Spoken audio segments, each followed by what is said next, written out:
وأكون للخير العميم مثالا. Assalamualaikum warahmatullahi wabarakatuh. Innal hamdalillah wassalatu wassalamu ala Rasulillah wa ala alihi wa sahbihi wa man tabi'ahum bi ihsan ila yaumil qiyamah. Kepada seluruh ibu-ibu dan para keluarga dari bapak-bapak yang sedang bekerja di SDP, yang semoga Allah senantiasa memberikan kepada ibu keberkahan dalam setiap urusan. Kalau kita mendapatkan keberkahan pada setiap urusan, kita akan mendapatkan banyak kemudahan di dalam kehidupan kita. Tidak akan ada masalah setiap ujian, tidak ada masalah setiap problematika yang kita hadapi kalau kita mendapatkan keberkahan pada kehidupan kita. Sesuatu yang tidak bisa diterangkan itu adalah konsep keberkahan bagi paham materialisme dan kapitalisme. Materialisme mungkin bisa menerangkan tentang profit, dividen, dan berapa keuntungan. Tapi mereka tidak akan pernah bisa menerangkan tentang keberkahan. Keberkahan itu hanya bisa dikenali oleh mereka yang beriman kepada Allah dan mereka selalu mencari ridhonya Allah pada kehidupan. Dan tidak ada pemberian terbaik pada kehidupan manusia yang Allah berikan. Kecuali pemberian terbaik dari Allah itu adalah ketika manusia diberikan oleh Allah keberkahan. Kalau ibu menjadi istri yang diberkahi, maka setiap ujian akan terasa kecil bagi seorang wanita ketika menjadi ibu telah mendapatkan keberkahan. Kalau ada seorang suami telah mendapatkan keberkahan, maka setiap kesulitan akan dihadapi dengan ketenangan, dengan keberkahan yang didapatkan. Makanya itulah yang diminta oleh Nabi Isa di dalam surat Maryam, wa ja'alani mubarakan ainama kuntu. Ya Allah, jadikanlah aku selalu memberikan keberkahan dan mendapatkan keberkahan dimanapun aku berada. Mintalah berkah. Jangan hanya meminta kepada fisik. Jangan hanya meminta kepada material. Tapi mintalah sesuatu yang lebih besar daripada materi, lebih besar daripada finansial. Keberkahan yang Allah berikan hanya kepada hamba yang Allah kehendaki. Alhamdulillah, tentunya senantiasa kita bersyukur kepada Allah atas setiap nikmat yang Allah berikan kepada kita. Semoga kita senantiasa mampu bersyukur. Nikmatnya Allah itu banyak. Yang sedikit itu adalah kesyukuran kita. Karena sesungguhnya syukur itu bukan bersifat anjuran. Syukur itu merupakan sebuah kewajiban. Sebagaimana kewajiban zuhur, asar, maghrib, dan isya yang kita lakukan. Syukur itu bukan kembali feedbacknya kepada Allah, tapi syukur itu feedbacknya kembali kepada kualitas diri kita. Allah menyampaikan di dalam surat Luqman ayat yang ke-12, wa may yashkur fa innama yashkuru li nafsi. Siapapun yang dia bersyukur terhadap dirinya sendiri. Karena bersyukur itu self love. Bersyukur itu merupakan cara kita mencintai kehidupan yang telah Allah berikan pada kehidupan kita. Yang salah bukan apa yang baru kita dapatkan. Yang salah bukan apa yang telah dicapai orang lain. Tetapi yang salah adalah ketika kita kurang memberi makna pada setiap kenikmatan yang sudah Allah berikan kepada kita. Kadang-kadang mata yang suka banyak melihat, terutama di sosial media, menjadikan akhirnya hilang kenikmatan pada apa yang telah kita peroleh ketika kita sudah membandingkan. Karena dengan membandingkan terasa kurang dan minus setiap nikmat yang sudah kita peroleh. Inilah yang menjadikan kita bersyukur. Bersyukur itu jangan dianggap sepele, bersyukur itu jangan dianggap sebelah mata. Bersyukur itu berat, bersyukur itu tidak gampang. Dan bersyukur itu sama beratnya dengan kita bersabar. Kita kalau bersyukur pada sesuatu yang banyak itu wajar. Tapi kita kalau bersyukur pada sesuatu yang sedikit, belum tentu kita mudah memberikan kesyukuran kita. Makanya Ali bin Abi Thalib, beliau berkata bahwasanya definisi ketakwaan itu apa? Ketika bersyukur pada sesuatu yang sedikit. Kalau bersyukur yang banyak itu lumrah dan bersyukur yang sedikit itu hanya mereka yang istimewa hatinya ketika mampu memberikan kesyukuran pada sesuatu yang sedikit. Maaf ya ibu-ibu, kadang-kadang nikmat kalau ditambahkan kepada kita, kadang-kadang standar kita bersyukur itu menjadi tambah rumit dan banyak syarat. Sadar atau tidak sadar? Semoga kita paham ini. Ketika dulu suami kita gajinya 5 juta, kita mendapatkan uang 50 ribu itu masih terasa nikmat sekali dengan uang 50 ribu yang kita peroleh dan kita dapatkan. Karena memang suami kita gajinya pas-pasan. Uang 50 ribu betul-betul kita syukuri. ketika ada di kantong kita. Tapi maaf ya, ada sebagian orang, sebagian manusia yang kadang nikmatnya ditambah oleh Allah dari 5 juta menuju ke 500 juta. Akhirnya ketika syukurnya, ketika nikmatnya bertambah, syukurnya itu jadi tambah sulit. Yang dulunya 50.000 sudah bisa bersyukur, kadang-kadang ketika gajinya sudah terlalu besar, uang 50.000 sudah tidak lagi disyukuri. Karena apa? Bersyukurnya itu jadi tambah. Kalau ada uang 200 juta baru saya bersyukur. Kalau mobil saya sudah Alphard baru saya bisa bersyukur. Kalau saya sudah bisa pelesir ke Eropa, saya baru bisa bersyukur. Padahal dulu, dia kalau bersyukur itu tidak punya syarat. 50.000 dia bersyukur. Ada makanan yang memberikan ayam dia bersyukur. Kenapa? Karena bersyukur pada sesuatu yang banyak itu lumrah. Tapi bersyukur pada sesuatu yang sedikit, itu hanyalah hamba terpilih yang mampu melakukannya.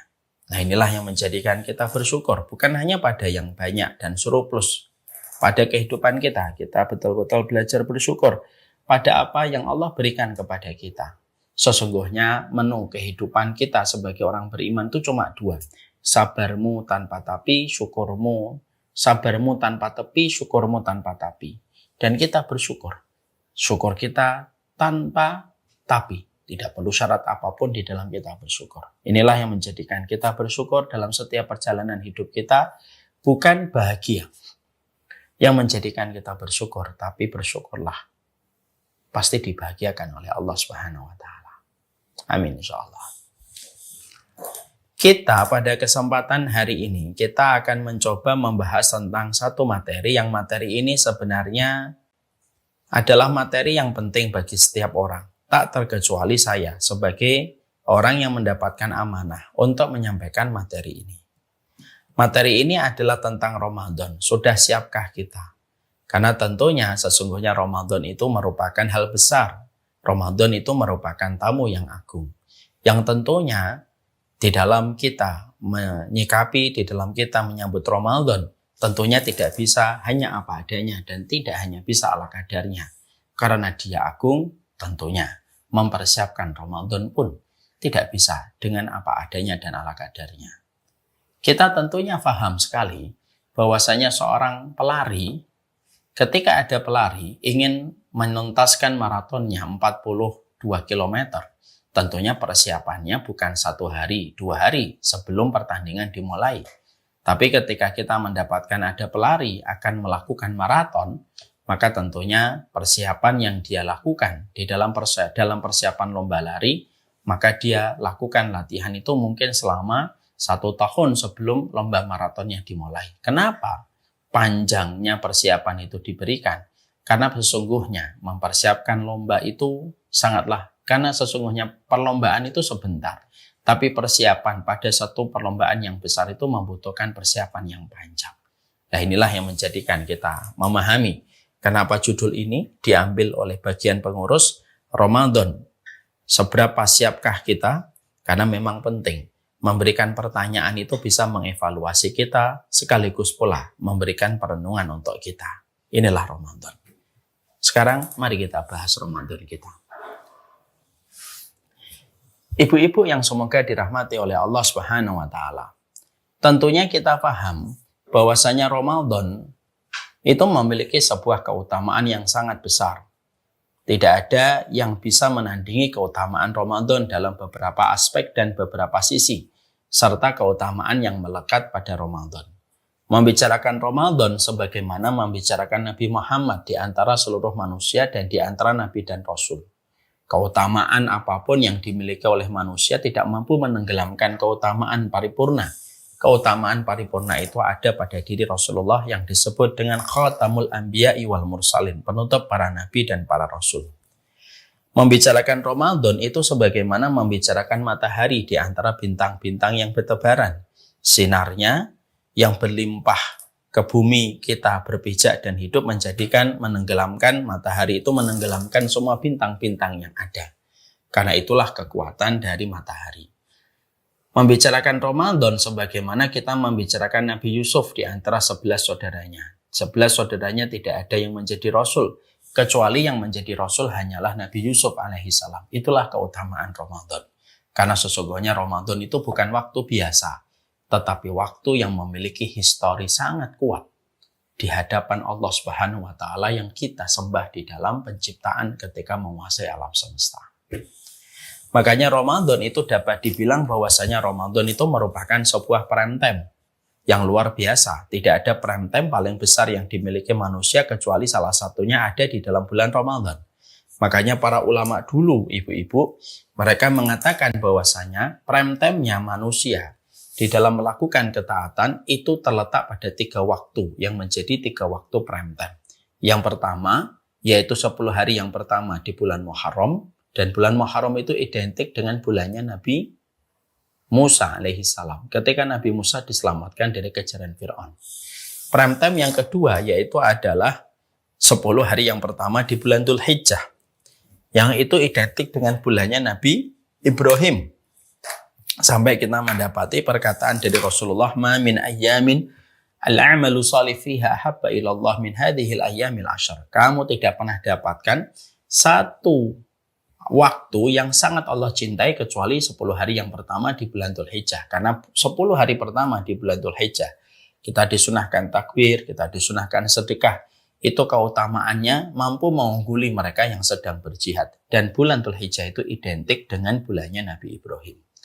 Yang ketiga, prime time itu adalah ada di bulan Ramadan. Dan itu identik dengan bulannya Nabi Muhammad SAW. Karena pada saat di bulan Ramadan, Allah menurunkan Al-Quran yang kelak akan diturunkan secara bertahap 23 tahun kepada umatnya Rasulullah dan para hamba-hambanya Allah. Diterangkan selama 23 tahun dan dipilih di bulan Ramadan untuk menunjukkan betapa besarnya histori Ramadan di hadapan Allah, sehingga Allah meletakkan banyak keutamaan yang Allah tidak letakkan keutamaan itu pada waktu yang lainnya.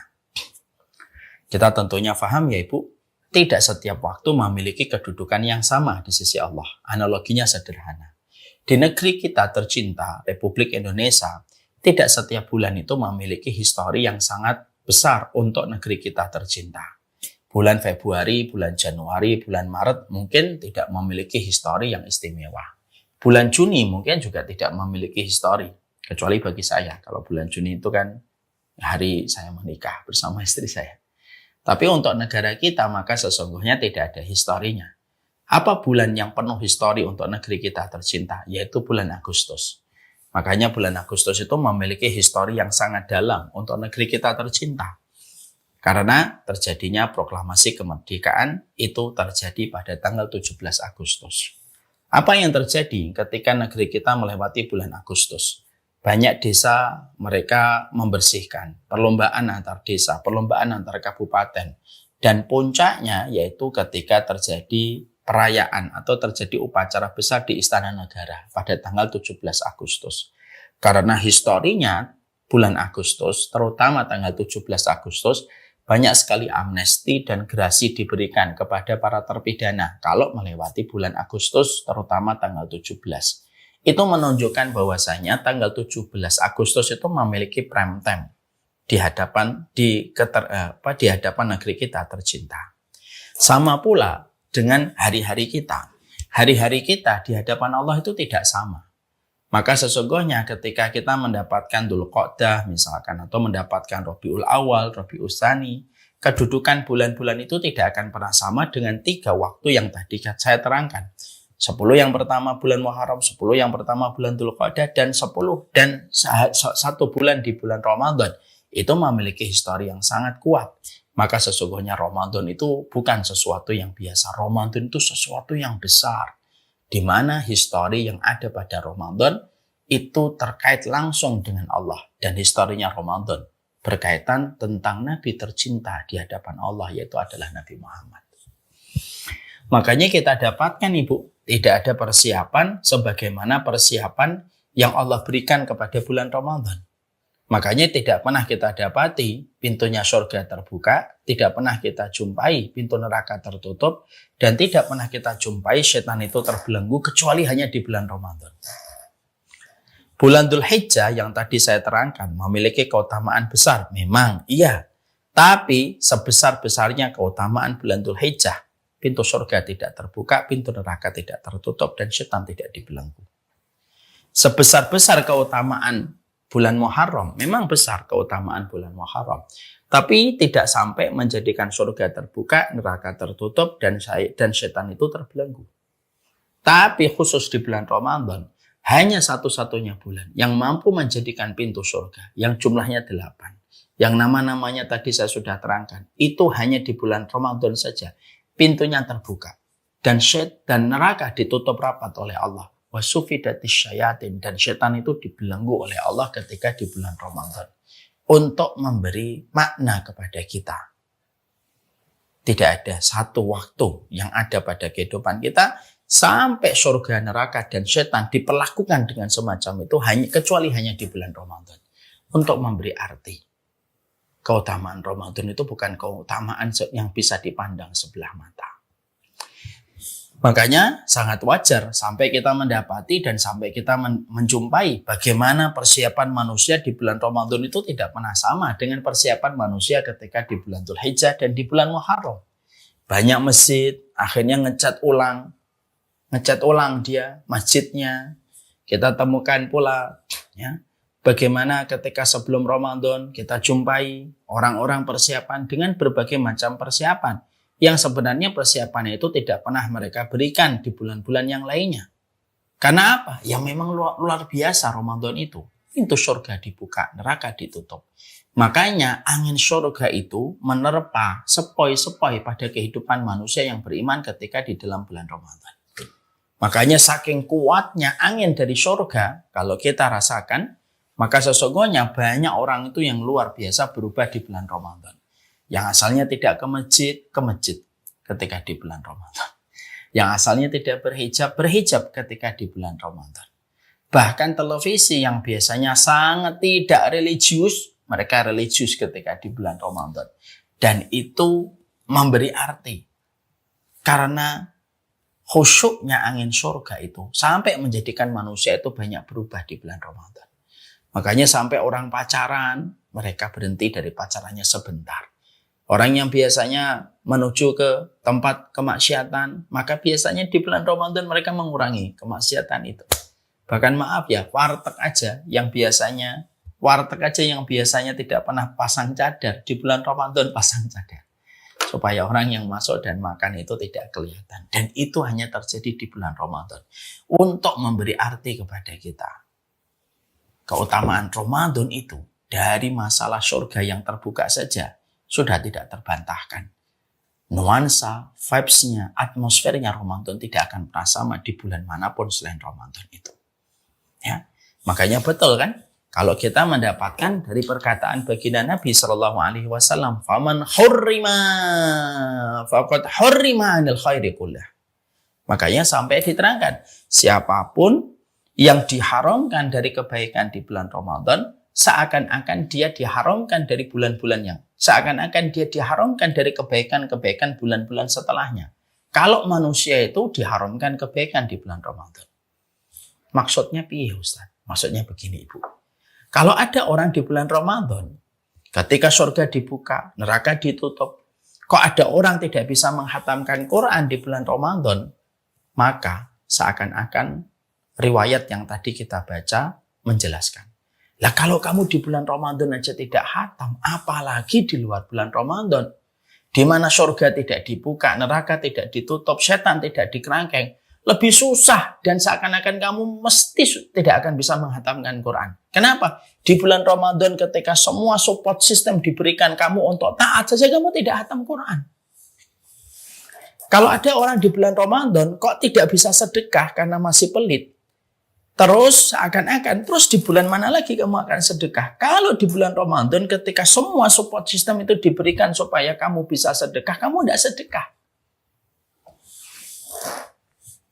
Kalau ada orang di bulan Ramadan tidak mampu untuk tahajud dan tidak mampu untuk qiyamul lail, maka sesungguhnya pertanyaan dan sebagai sebuah perenungan, di bulan mana lagi kamu akan sujud?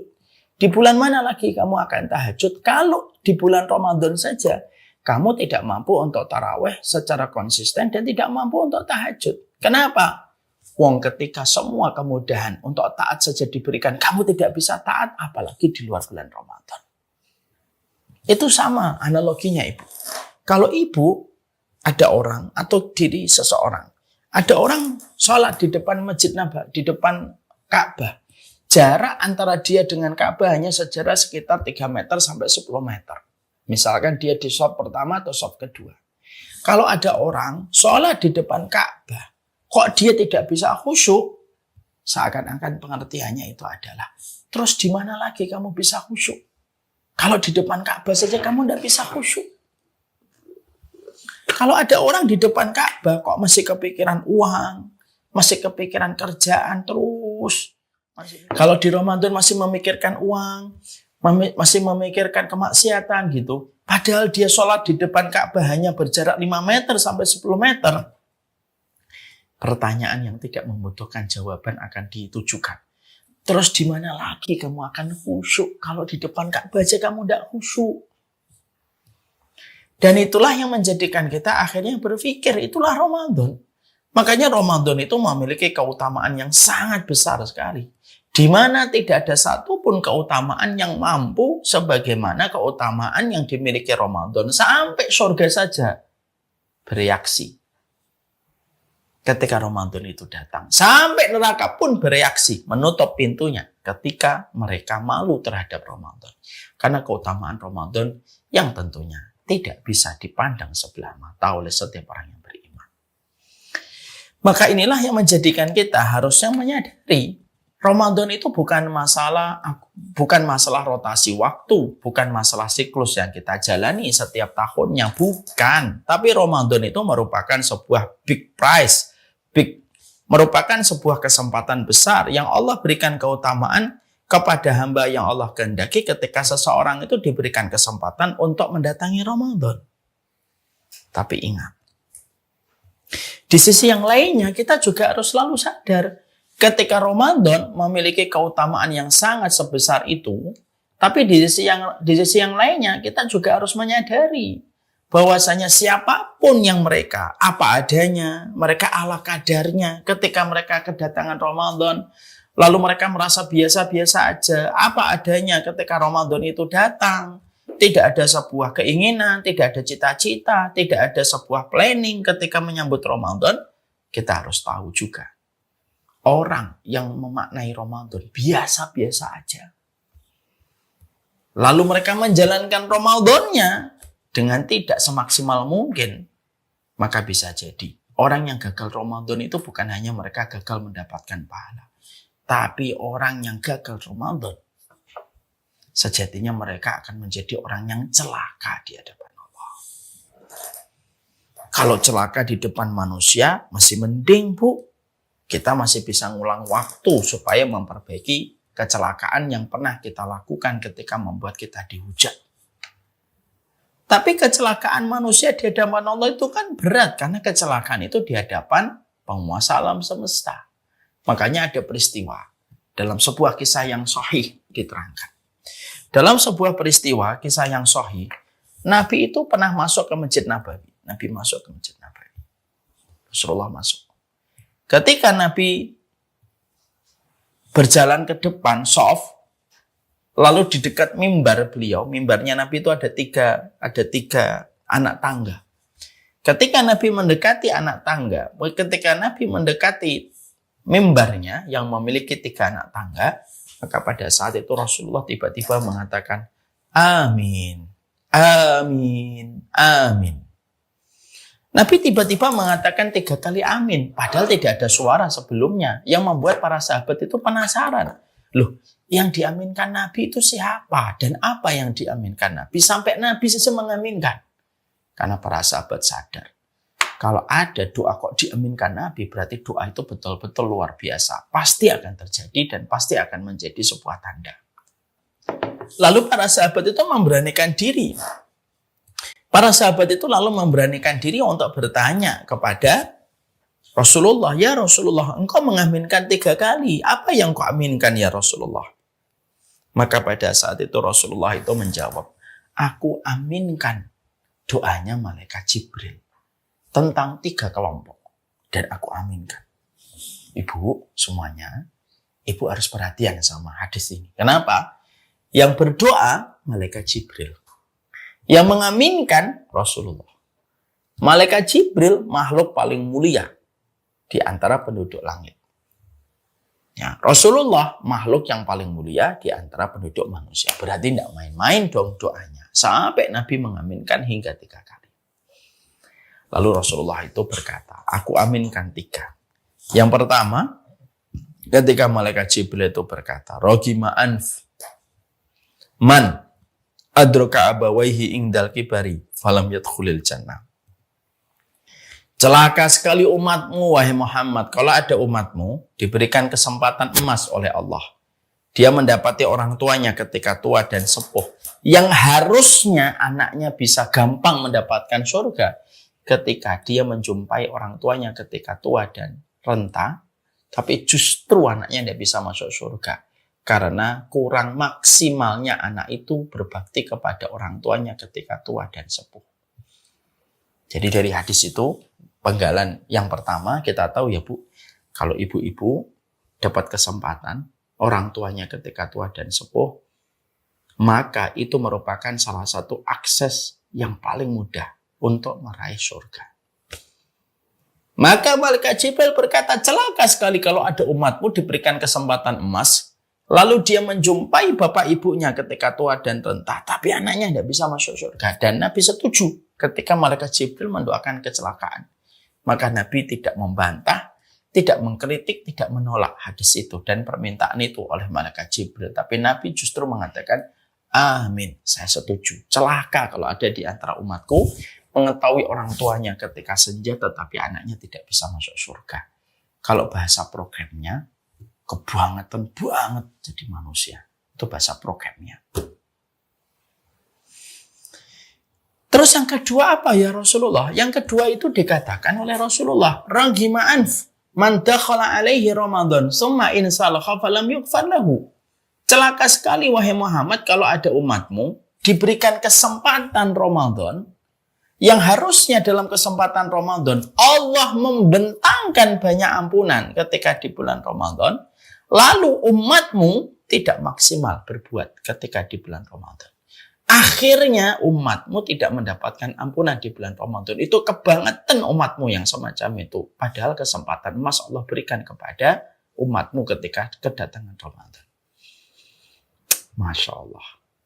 Dan ketika malaikat Jibril berkata semacam itu, langsung segera Rasulullah mengiyakan dan mengaminkan. Amin, betul. Kalau umatku kedatangan Ramadan, kok sampai terbentang jarak 30 hari, dia tidak mendapatkan ampunan. Berarti luar biasa, parah.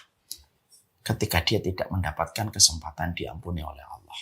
Padahal Allah itu ketika di bulan Ramadan, betul-betul membebaskan banyak manusia dari api neraka.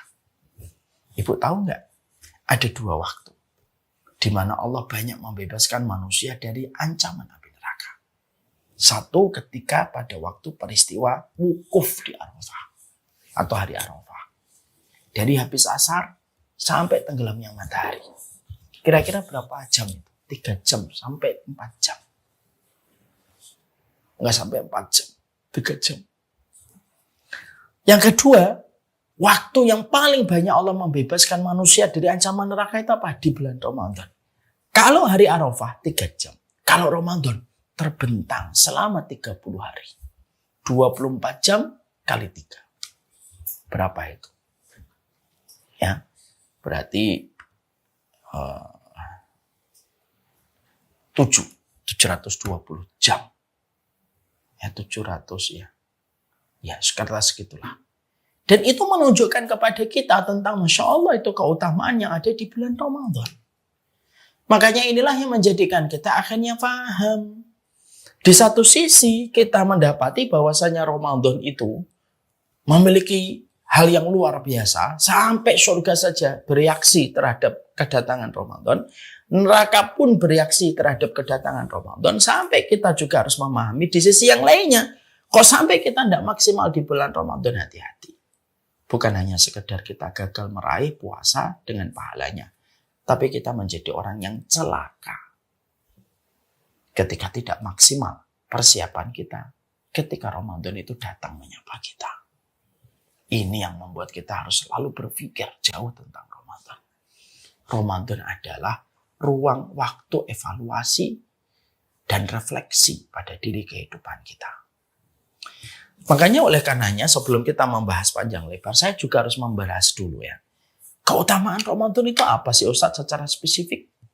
Ya. Tapi sebelum kita membahas tentang itu, saya ingin membahas tentang hikmah dulu. Ya, kita nanti membahas hikmah dulu. Supaya kita membahas hikmah, kenapa Allah memberikan kesempatan Ramadan kepada kita, hikmahnya harus kita temukan dulu. Yang kedua, baru kita membahas keutamaan secara spesifik Ramadan. Baru setelah itu, apa yang kita harus lakukan di bulan Ramadan ketika telah datang pada kita. Sebelum kita membahas hikmah, sebelum kita membahas keutamaan dan amal apa yang kita lakukan di bulan Ramadan, saya perlu menyampaikan sebuah analogi sederhana.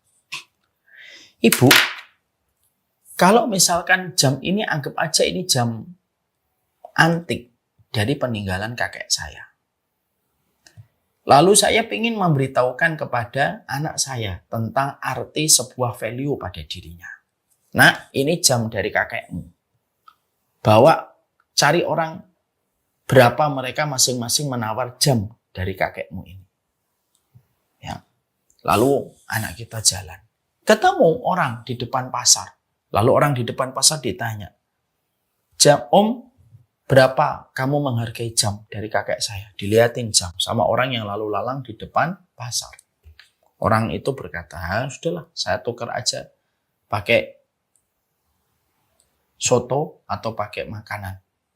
Dia menghargai tidak lebih dari 20.000. Oke, anak itu ngambil kembali. Lalu jalan lagi. Lalu dia mendapati ada tukang loak. Lalu dia sampaikan kepada tukang loak, berapa kamu menghargai jam ini? Tukang loak ngeliatin gitu.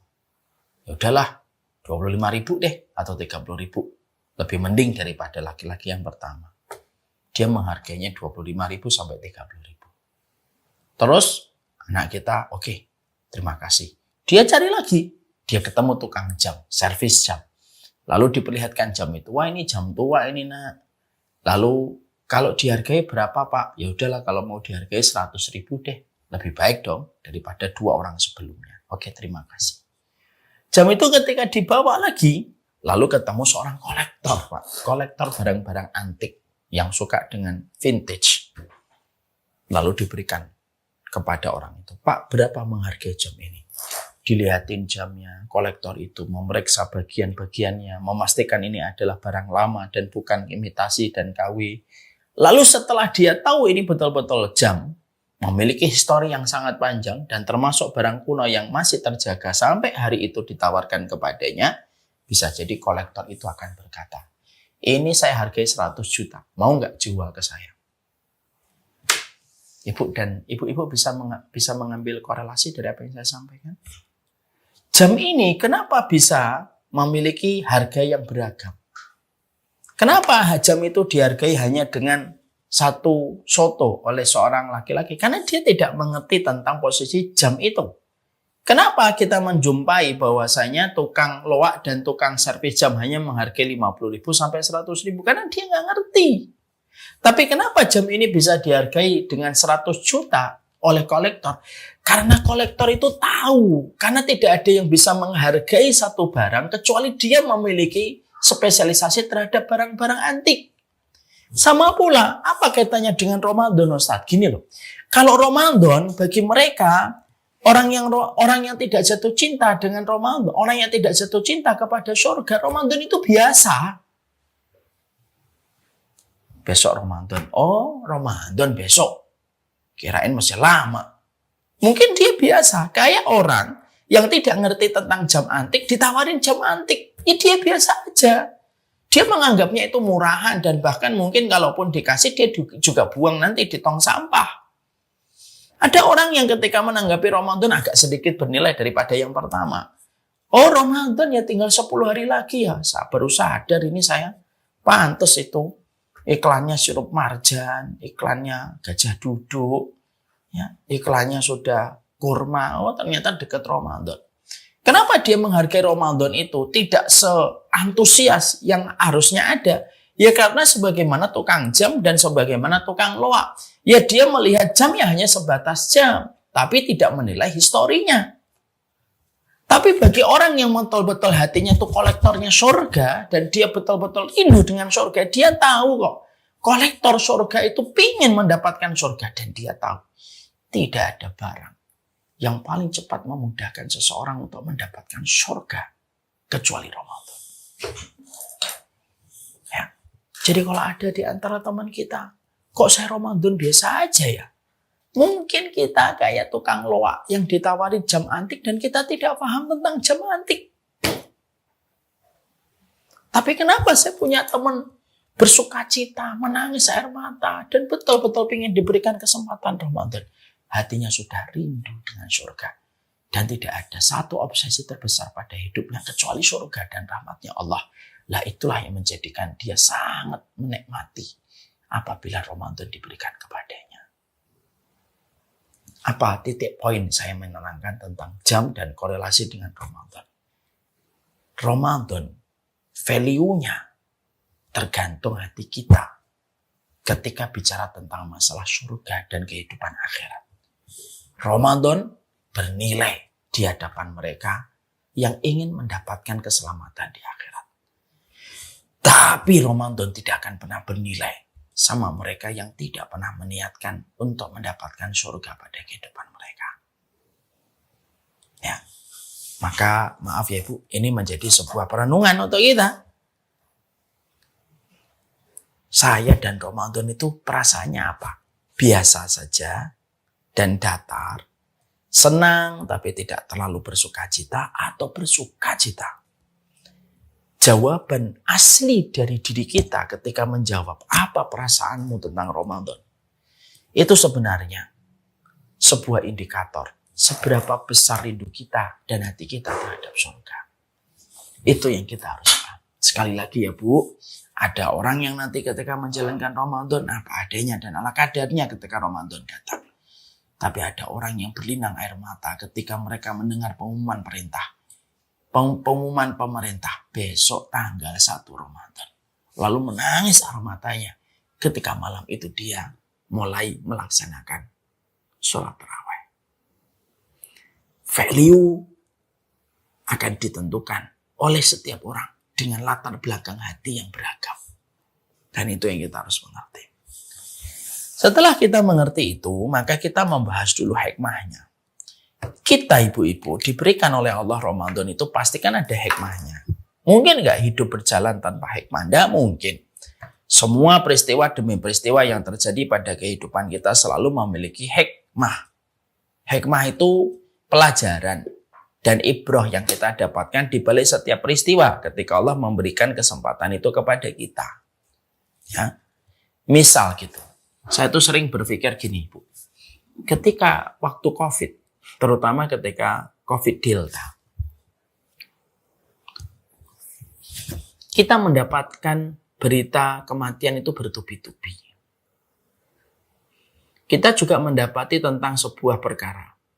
Ada teman yang kita kenal, hidupnya lebih sehat daripada kita, umurnya lebih muda daripada kita, tapi ketika kena Delta, dia wafat. Kita lebih tua dari dirinya, hidup kita tidak lebih sehat dari dirinya. Tapi ketika kita terkena COVID Delta, kita masih bisa bertahan dan hidup sampai hari ini. Pernahkah kita berpikir hikmahnya apa? Kenapa yang sehat justru meninggal? Kenapa saya yang tidak lebih sehat tetapi justru bertahan? Mungkin hikmahnya begini. Mungkin temanmu yang meninggal dunia pada waktu COVID, walaupun hidupnya sehat, lebih muda daripada kamu, mungkin dia adalah orang yang rajin minta husnul khotimah. Ketika dia rajin meminta husnul khotimah, Allah jadikan dia terkena COVID, yang merupakan bagian dari wabah, supaya Allah bisa memberikan pahala husnul khotimah yang selalu dia minta dalam perjalanan hidup. Itu hikmah yang bisa kita tebak. Sama, mungkin kita, Bu, atau sebagian ibu menyintas. Umur sudah tidak lagi muda, pola hidupnya juga nggak terlalu sehat. Dan ketika COVID kita sempat agak kepayahan ketika di awal. Tapi kenapa kok tetap kita itu masih dihidupkan oleh Allah? Walaupun sebagian besar dari kita penyintas COVID, Bisa jadi. Hikmahnya itu apa? Bisa jadi hikmahnya adalah Allah sedang menunggu kita mengembalikan hati kita bertobat sebelum mengembalikan fisik kita dalam kematian. Itu namanya hikmah. Saya pernah ngelihat di tayangan YouTube ya Bu. Ya. Saya melihat di tayangan YouTube, ada orang di tayangan YouTube itu, dia itu di tayangan YouTube ini, dia mendapatkan begini. Dia itu nakal dan playboy. Lalu ketika akhirnya dia menikah, salah satu permintaannya adalah, jangan kasih saya anak perempuan ya Allah. Walaupun dia nakal, walaupun dia bandel gitu ya, tapi bagaimanapun dia tetap ya beriman sama Allah. Dia itu berdoa. Saya tuh ketika menikah itu, saya tuh berdoa, cuma saya nggak dapat anak perempuan. Di podcast itu dia ditanya, kenapa kamu? Kenapa lo nggak mau anak perempuan? Dia jawab, iya. Ya saya takutlah anak perempuan itu, karena saya kan dulu banyak mempermainkan perempuan. Qadarullah Bu, anak pertamanya perempuan. Maka akhirnya dia merenung, kenapa hikmahnya saya itu sudah minta supaya saya nggak mendapatkan anak perempuan, saya dapat anak perempuan. Ternyata hikmahnya adalah, supaya saya bisa menyadari gitu loh. Kejahatan kepada perempuan itu ternyata bisa jadi menimpa kepada anak saya. Kalau kamu marah, anakmu disakiti, anakmu didolimi, anakmu dinodai, jangan pernah kamu sakiti dan nodai perempuan lain. Karena anakmu pun perempuan. Itu namanya hikmah. Kita tarik korelasinya dengan kita hari ini. Korelasinya itu apa? Kenapa kita harus menangkap hikmah? Iya, kalau kita tidak menangkap hikmah, kenapa Allah masih memberikan kesempatan Ramadan untuk kita? Anak khawatir Ramadan itu akhirnya tanpa makna, dan Ramadan itu hanya sekedar masalah fikih. Akhirnya apa? Ramadan hanya sekedar fikih tok gitu. Tapi kita ingin bahwasanya Ramadan itu bukan hanya sekedar fikih, tapi Ramadan itu lebih agung daripada urusan fikih. Makanya akhirnya hikmah ini yang kita temukan. Kalau hari ini ibu-ibu dalam perjalanan nanti 10 atau 11 hari ke depan, kita kok sampai disampaikan di bulan Ramadan, ambil dulu hikmahnya. Kenapa Allah memberikan kesempatan saya untuk menjalani dan mencicipi Ramadan tahun ini? Mungkin hikmahnya adalah Allah ingin supaya kamu bisa berbekal dengan ketaatan, lalu kamu menebus dosa-dosamu dengan Ramadan tahun ini, supaya ketetapan ajal yang aku tetapkan tidak lama setelah ini, kamu telah mengambil kebaikan pada Ramadan yang aku berikan kesempatan itu. Kalau hikmah ini kita temukan, dan masing-masing hikmah berbeda-beda, akan menjadikan kita memberi arti pada Ramadan yang kita peroleh. Dan kita tidak akan lagi memberi makna Ramadan hanya sekedar, bukan hanya memberi makna bahwasanya Ramadan hanya sekedar rutinitas, dan Ramadan bukan hanya sekedar siklus yang kita lewati. Itu yang kita harus selalu pikirkan. Sekarang pertanyaannya kepada seluruh ibu-ibu, apa hikmahnya Ramadan diberikan kesempatannya kepada ibu? Setiap orang memiliki perspektif hikmah masing-masing berbeda-beda. Temukan hikmahnya supaya lahir makna pada Ramadan, dan supaya Ramadan kita tidak hanya secara fikih. Inilah pentingnya menghadirkan hikmah. Makanya Imam Ibnu Qayyim berkata, Syifaul alil fi masailil qada'i wal qadar. Ambil hikmah dalam setiap peristiwa. Karena orang beriman ketika mereka menjadi ulul albab adalah orang yang pandai mengambil setiap hikmah. Setelah kita memahami hikmah apa yang harus kita hadirkan ketika kita diberikan kesempatan Ramadan, nah sekarang kita lebih menukik. Apa yang kita lakukan lebih menukik ini? Yang kita lakukan adalah begini. Kita harus mengetahui keutamaan Ramadan. Dan kita harus paham keutamaan Ramadan itu bagaimana. Secara spesifik. Kenapa kita membicarakan tentang persiapan Ramadan? Sudah siapkah kita? Maka sesungguhnya pertanyaan ini, sudah siapkah kita, tidak akan terjawab tuntas sampai kita betul-betul tahu seberapa besar kamu mengetahui keutamaan Ramadan. Seberapa besar kamu mengetahui keutamaan Ramadan. Maka mari kita membicarakan tentang keutamaan Ramadan dulu. Ya, tidak usah banyak-banyak kita membahas. Mungkin cukup 2 saja atau 3 saja. Keutamaan Ramadan. Setidaknya supaya menghargai Ramadan apabila nanti sudah dihadirkan kepada kita. Setelah kita mengetahui hikmah apa Allah memberikan kesempatan kepada kita mencicipi bulan Ramadan. Ya. Saya ambilkan sebuah contoh. Saya misalkan dapat baju ini. Misalkan baju ini harganya 5 juta. Contoh saja ya Bu. Ini kan, ya ini contoh saja. Ini harganya nggak sampai 5 juta. Kalau saya tidak mengetahui harga baju ini 5 juta, apa yang saya akan sikapi tentang baju ini? Saya akan menganggap biasa baju ini. Kalau kotor saya biarkan, kalau tergores dengan pagar saya biarkan. Kenapa? Saya tidak tahu kalau baju ini harganya 5 juta. Coba kalau kondisinya diubah dan diedit. Kalau saya tahu nih harganya 5 juta baju ini, mungkin saya akan menghargai. Mungkin ketika tergores sedikit, saya langsung bersihkan. Ya, mungkin kalau kena pagar langsung saya nyesal kenapa ini kok jadi kena pagar gitu. Kenapa kok berbeda? Bagaimana kita memperlakukan baju ini? Karena yang pertama saya tidak tahu kalau baju ini mahal. Karena yang kedua saya tahu baju ini mahal, makanya saya menghargai. Kita akan menghargai iPad, menghargai handphone kita kalau kita tahu harganya mahal.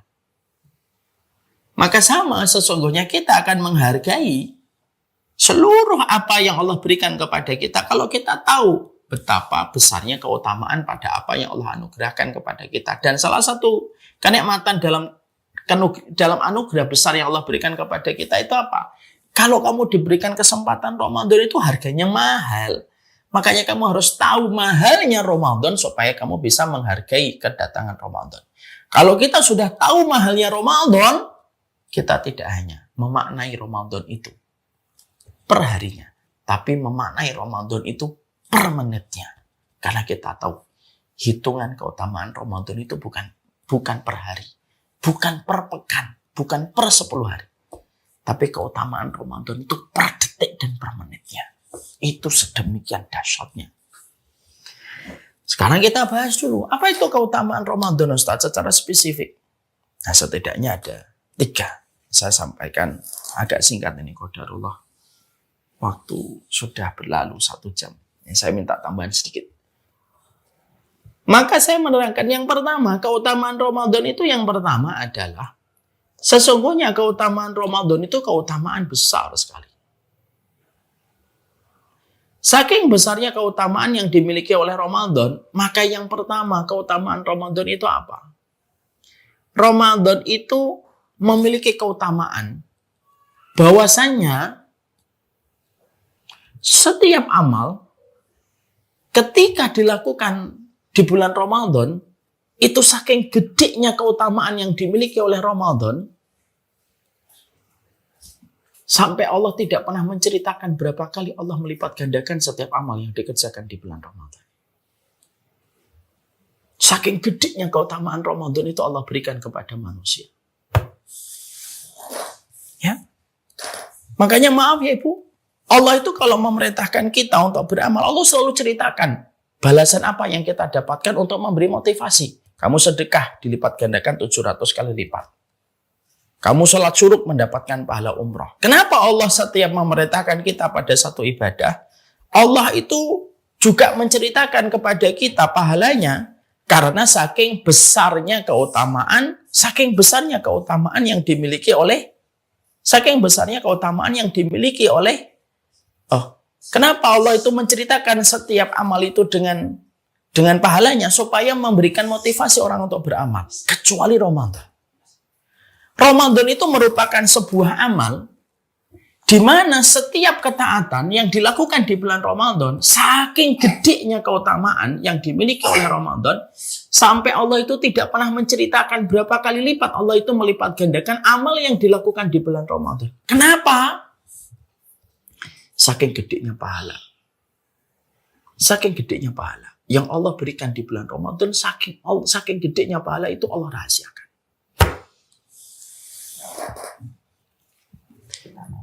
Berapa kali Allah melipat gandakan amal di bulan Ramadan? Allah rahasiakan.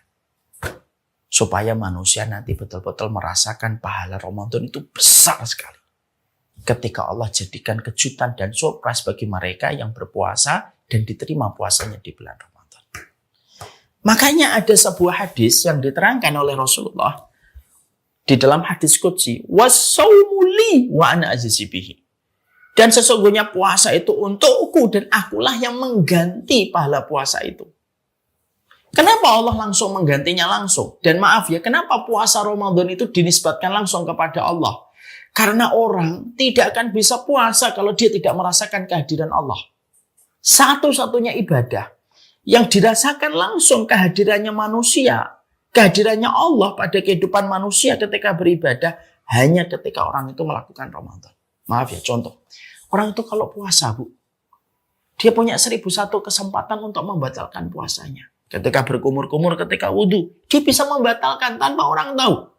Jarak antara air di mulutnya dan kerongkongannya tinggal 1 cm. Dia cegluk-cegluk. Nggak ada orang yang menyadari, dia bisa minum. Setelah itu seger. Tapi kenapa orang berkumur-kumur ketika wudhu, dia tidak sama sekali meneguk air yang ada di dalam mulutnya. Karena dia merasakan kehadiran Allah. Anak-anak kita yang puasa duhur atau puasa asar, ketika baru belajar, mereka tidak akan pergi ke tempat-tempat yang jauh untuk membatalkan puasanya. Mereka jujur. Kenapa mereka jujur? Karena mereka merasakan kehadiran Allah. Itulah yang menjadikan Ramadan itu istimewa. Makanya, sampai kita dapatkan Ibnu Qudamah itu bercerita kepada kita. Apa yang dikatakan oleh Ibnu Qudamah? Ibnu Qudamah itu bercerita kepada kita. Ada 3 amal. Yang mana kalau 3 amal ini diterima, hampir-hampir. Mizan, timbangan. Tidak kuat memikul pahala dan bobot pahala dari 3 amal kalau sudah diterima oleh Allah. Apa 3 amal? Yang hampir-hampir mizan, timbangan amal itu tidak kuat memikul amal apabila berpahala di sisi Allah. 1, pahala orang yang sabar. Gede banget itu pahalanya. Sampai mizan itu jebol kalau sudah menghitung pahala orang yang bersabar. Sabarlah. 2, yaitu adalah mereka yang memaafkan orang yang mendolimi. Mereka menyakiti mereka lalu memaafkan dan tetap berbuat baik. Ini pahalanya gede. Hampir mizan itu jebol. Padahal ibu tahu mizan itu kalau dunia dan seisinya diletakkan, mizan itu lebih besar daripada dunia dan seisinya. Ibaratnya kayak gini. Ibu melemparkan uang 500 perak di tengah padang golf. 500 perak itu dunia dan seisinya. Padang golf itu mizan saking gedenya. Tapi kalau ada manusia memaafkan orang yang menyakitinya dan tetap berbuat baik walaupun dia disakiti, pahalanya itu langsung hampir mizan itu tidak kuat memikulnya. Yang ketiga, apa amalan yang langsung begitu berat untuk menjadikan mizan itu hampir jebol? Yaitu adalah orang yang melakukan amalan Ramadan dan diterima amal itu. Maka mizan itu hampir tidak kuat memikulnya. Makanya Allah yang memberikan pahalanya langsung. Kenapa Allah memberikan pahala puasa itu langsung, tidak diwakilkan ke malaikat? Karena malaikat tidak kuat memikul pahala dan beban dan beratnya dan bobotnya pahala itu. Ketika Ramadan itu sudah diterima sama Allah. Makanya ibu, kalau ibu hari ini baca Quran, surat Al-Kahfi hari ini, 1 hurufnya 10 kebaikan. Tapi kalau ibu membaca Al-Kahfi 2 pekan lagi di bulan Ramadan, 1 hurufnya dilipat gandakan dengan kelipatan hanya Allah yang tahu. Hari ini ibu sedekah hari Jumat karena hari Jumat itu disunahkan kita bersedekah. Hari ini kita bersedekah hari Jumat. Hari ini kita sedekah hari Jumat. Maka pahala sedekah kita dikali lipat 700 kali lipat. Itu yang paling tinggi. Itu yang paling tinggi. Tapi kalau 2 pekan lagi ibu sedekah di bulan Ramadan, dilipat gandakan oleh Allah dengan kelipatan yang tidak terhingga. Dan hanya Allah yang tahu. Kenapa Allah tahu? Karena Allah membesarkan pahalanya dan Allah merahasiakan supaya menjadi kejutan bagi setiap orang yang terus menanam pahala dan ketaatan di bulan Ramadan. Maaf ya Bu, kalau suami ibu pengen ngasih hadiah ibu, hadiahnya murah. Misalkan hadiahnya cuma makan padang. pasti tidak akan dirahasiakan. Hadiahnya murah kok. Tapi kalau ada istri ibu, ada suami ibu, pengen ngasih hadiah apartemen di Damawangsa, pasti tidak mungkin dibocorkan dari awal. Pasti suami kita akan mengatakan rahasia, rahasia, rahasia. Kenapa dirahasiakan? Karena hadiahnya itu nilainya mahal. Itulah Ramadan. Makanya Masya Allah, Ibnu Qudamah berkata, tidak ada satu bulan yang paling dirindukan penghuni surga. Tidak ada satu bulan yang paling dirindukan penghuni kubur kecuali Ramadan. Ibu nanti kalau misalkan di bulan Ramadan ziarah kubur, misalkan pas di Ramadan, maka kata Ibnu Qudamah, tidak ada keinginan para penduduk kubur untuk hanya hidup di bulan Ramadan. Karena tahu investasi itulah yang paling menguntungkan di hadapan Allah. Ini yang pertama. Supaya kita menikmati Ramadan itu per menitnya, bukan per pekannya. Yang kedua, Ibu, keutamaan Ramadan itu apa? Ini terkandung pada sebuah hadis Rasulullah SAW. Ada dua orang Yaman datang ke kota Madinah. Dua orang ini terus bersama. Mereka masuk Islam. Ketika mereka masuk Islam, maka akhirnya terjadi peperangan. Satu sahabat ikut peperangan dan ini juga ikut peperangan. Tapi yang ini meninggal dunia di peperangan. Yang satu masih hidup. Hidupnya 1 tahun setelah yang pertama. Dan meninggalnya bukan di peperangan, tapi meninggalnya ketika dia sakit. Ketika dua-duanya sudah wafat, maka ada seorang sahabat yang bernama Tolhah menjumpai mereka di dalam mimpi. Dua orang Yaman ini bertemu dengan Tolhah di dalam mimpi. Dua orang ini di depan tempat yang dikira oleh Tolhah itu tempatnya indah, itu surga. Lalu Tolhah itu penasaran dengan dua orang ini yang terus bersama-sama dulu ketika hidup dan dua-duanya sudah meninggal. Yang satu di peperangan, yang satu meninggal sakit 1 tahun setelahnya. Ternyata di tempat surga yang ditemui oleh Tolhah di dalam mimpi, surga itu memanggil nama. Dan ternyata yang dipanggil pertama kali masuk surga itu bukan sahabat yang mati syahid, tapi sahabat yang meninggal 1 tahun setelahnya. Masuk surga dulu dia. Lama dia di surga dan derajatnya tinggi. Setelah sekian lama waktunya baru dipanggil sahabatnya yang satunya yang meninggal di peperangan untuk masuk surga. Setelah terbentang jarak yang lama dengan sahabatnya dia yang pertama. Dan terdapat perbedaan antara derajatnya surga antara yang meninggal 1 tahun setelahnya dengan yang meninggal 1 tahun sebelumnya di medan jihad. Padahal kan secara logika, harusnya kan yang mendapatkan keutamaan itu yang mati di peperangan membela kalimat Allah. Kagetlah Tolhah dengan mimpinya dan bangun. Tanyalah ke setiap orang. Ketika dia tanya kepada setiap orang itu, maka pada saat itu tidak ada yang bisa memberikan jawaban yang memuaskan. Yang memberikan jawaban memuaskan siapa? Rasulullah. Dipanggil Tolhah. Sini Tolhah. Ya Rasulullah. Apa yang kamu tanyakan? Ya Rasulullah, apakah engkau tidak sadar ya Rasulullah? Dua orang Yaman yang sering bersama? Iya. Engkau tahu ya Rasulullah? Aku tahu. Yang satunya meninggal di peperangan? Iya. Yang satunya meninggal 1 tahun setelahnya? Iya. Tapi ketika aku berjumpa mereka di dalam mimpiku, yang dipanggil ke surga itu justru sahabat yang 1 tahun setelahnya meninggal dunia. Yang meninggalnya bukan di peperangan. Perhatikan jawaban Nabi kepada Tolhah. Wahai Tolhah, bukankah dua orang yang bersahabat ini, yang meninggal 1 tahun setelah yang pertama, yang dipanggil pertama kali ke dalam surga, adalah sahabat yang mendapatkan tambahan umur 1 tahun? Betul ya Rasulullah. Dia mendapatkan tambahan 1 tahun? Iya. Mendapatkan tambahan sholat selama 1 tahun? Iya ya Rasulullah. Dan mendapatkan tambahan 1 kali Ramadan? Betul ya Rasulullah. Tambahan sholat selama 1 tahun dan tambahan 1 Ramadan yang dia peroleh dibanding dengan sahabat yang meninggal di medan jihad 1 tahun sebelumnya, tambahan 1 Ramadan dan tambahan sholat itulah yang membentangkan jaraknya begitu tinggi di surga dibandingkan sahabat yang mati syahid. Ibu bisa bayangkan kan? Kelebihan 1 Ramadan itu sudah cukup untuk membentangkan jarak antara yang mati syahid dengan orang yang mendapatkan tambahan Ramadan.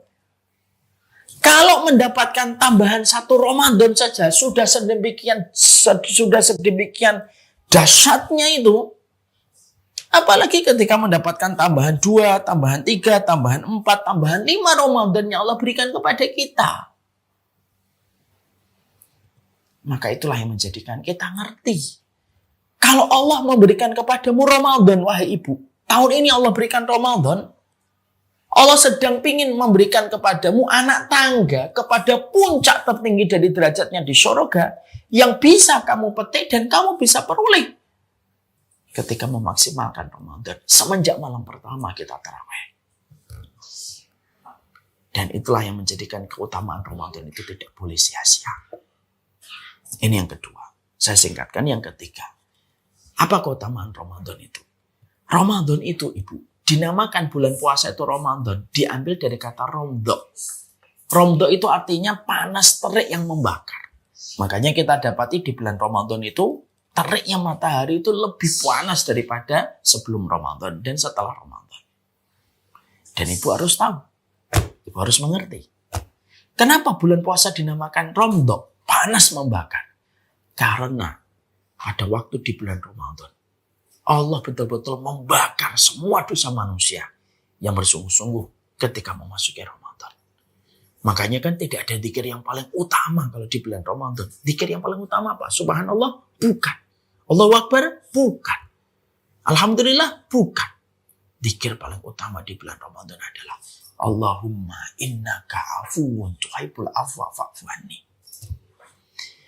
Karena apa? Tidak ada satu hari, tidak ada satu waktu yang terbentang jarak sedemikian panjangnya Allah membebaskan manusia dari api neraka sebagaimana Allah membebaskan manusia dari api neraka di bulan Ramadan. Inilah yang menjadikan kita paham. Masya Allah ya, waktu jualah yang membatasi sebenarnya. Ya, sebenarnya masih ada beberapa hal, tapi saya cukupkan. Sudah 1,5 jam kita tidak terasa. Setidaknya kita akhirnya paham.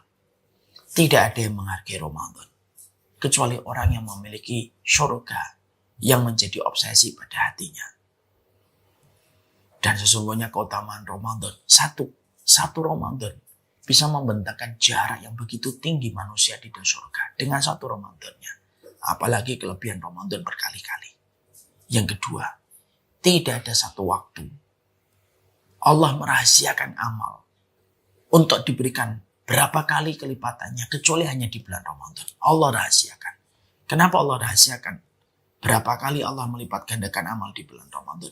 Saking gedenya dan besarnya amal. Pahala itu dilipat gandakan oleh Allah. Dan yang ketiga, inilah bulan yang tepat, Bu, menebus kesalahan kita. Kita jadi orang tua, banyak salah sama suami, banyak salah sama istri, banyak kurang sama anak. Banyak kurang pula ketika kita belum maksimal birrul walidain kepada orang tua. Tebuslah kesalahan kita dengan amalan terbaik di bulan Ramadan. Allahumma innaka afuwun tuhibbul afwa fa'fu anni. Itulah zikir terbaik ketika di bulan Ramadan untuk menebus kesalahan kita. Supaya kita menjadi selembar putih kembali di hadapan Allah.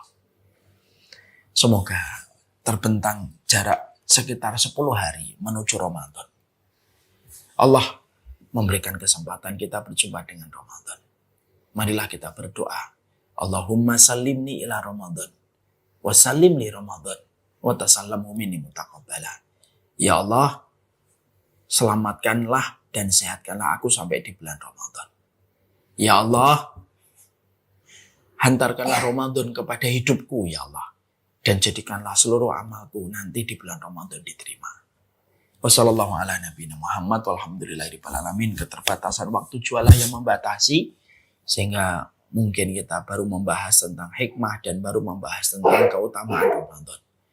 Tapi tidak apa-apa, Ibu. Materi itu yang terpenting bukan banyaknya.